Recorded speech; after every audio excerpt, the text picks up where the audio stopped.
Ζούσε κάποτε μια μάγισσα, σπουδαία και τρανή.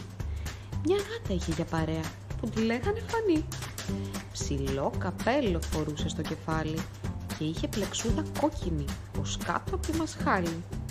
Η μάγισσα και η γάτα παντού μαζί πετούσαν και όλο τον κόσμο γύριζαν, γελούσαν, τραγουδούσαν. Μια μέρα όμως φύσηξε απότομα ο βοριάς.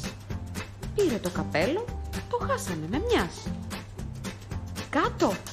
φώναξε η μάγισσα για να προσγειωθούνε και το καπέλο ψάξανε παντού για να το βρούνε. Και ενώ παντού το ψάχνανε, στα χόρτα και στο χώμα, ένα σκυλάκι πρόβαλε με το καπέλο μέσα στο στόμα. Στη μάγισσα το έδωσε, ευγενικά, σαν δώρο, και έπειτα ρώτησε με μιας στη σκούπα αν έχει χώρο. «Μετά από τόσο σπουδαίο δώρο, πώς γίνεται για σένα να μην έχει χώρο?» απάντησε η μάγισσα όλο χαρά. Σκαρφάλωσε ο σκύλος και πέταξαν μακριά. Πάνω από τα δάση, από τους αγρούς πετούσαν και όλοι μαζί γελούσαν, τραγουδούσαν.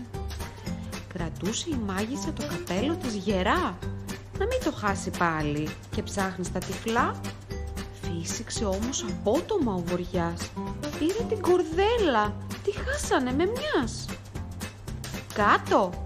φώναξε η μάγισσα για να προσγειωθούνε και την κορδέλα ψάξανε παντού για να τη βρούνε.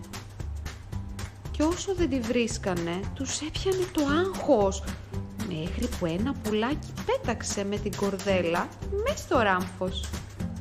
Στη μάγισσα την έδωσε, ευγενικά σαν δώρο, και έπειτα ρώτησε κι αυτό στη σκούπα αν έχει χώρο. «Μετά από τόσο σπουδαίο δώρο, πώς γίνεται για σένα να μην έχει χώρο?»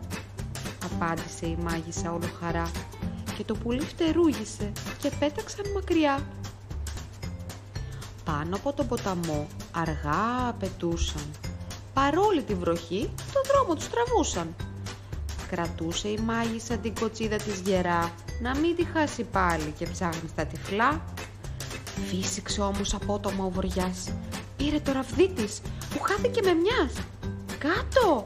φώναξε η μάγισσα για να προσγειωθούνε και το ραβδί της ψάξανε παντού για να το βρούνε. Και ενώ στα βούρλα ψάχνανε με άγχος φανερό, ένα βατράχι πρόβαλε με το ραβδί από το νερό.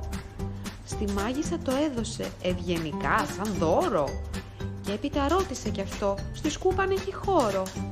«Μετά από τόσο σπουδαίο δώρο, πώς γίνεται για σένα να μην έχει χώρο?» φώναξε η μάγισσα με ένα γέλιο σφυριχτό.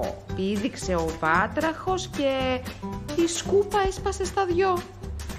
Έπεφτε ο σκύλος, έπεφτε και η γάτα, έπεφτε και ο βάτραχος στο βούρκο και στα βάτα. Η μάγισσα όμως με τη σκούπα τη σπασμένη στα σύννεφα πετούσε και έμοιαζε χαμένη. Και τότε άκουσε μια βροντερή φωνή να της μιλάει απότομα, σαν μέσα από χωνή.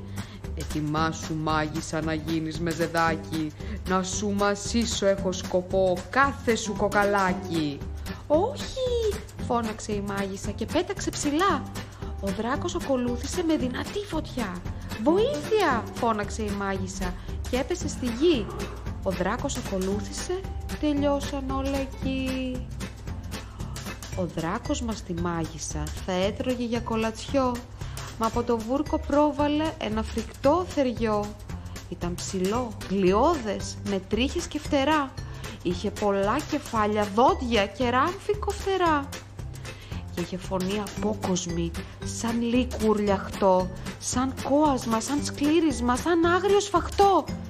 Το πλάσμα πλησίασε το φοβισμένο δράκο και είπε αργά και καθαρά: «Τη μάγισσα σε κάτω!» Ο δράκος κατατρόμαξε και η φωτιά του σβήνει. «Συγγνώμη», απολογήθηκε, «τη μάγισσα αφήνει». «Λέω να φεύγω τώρα εγώ», σιγά σιγά ψελίζει. Ανοίγει τα φτερά και πίσω δεν γυρίζει. Τότε πηδάει ο βάτραχος, πετάει το πουλί, βουτάνε ο σκύλος και η γάτα, να φύγει λάσπη πολύ. Ευχαριστώ, ζωάκια μου, η μάγισσα φωνάζει. Τι θα έκανα δίχως εσάς? Κι όλους τους αγκαλιάζει. Έπειτα πήρε το τσουκάλι, το γέμισε νερό και είπε σε όλους με γέλιο πονηρό: κάτι δικό σας ρίξτε μέσα στο τσουκάλι, κάτι δικό σας που δεν θα φέρουν άλλοι. Εξωτικό λουλούδι, πεύκο κουκουνάρι, κόκαλο παλιό, κλαδί από πουρνάρι. Άμπρα κατάμπρα δε φτιάχνω σούπα. Άμπρα κατάμπρα φτιάχνω τη τέλεια σκούπα. Καθίσματα για όλους, για ήλιο και χιονιά.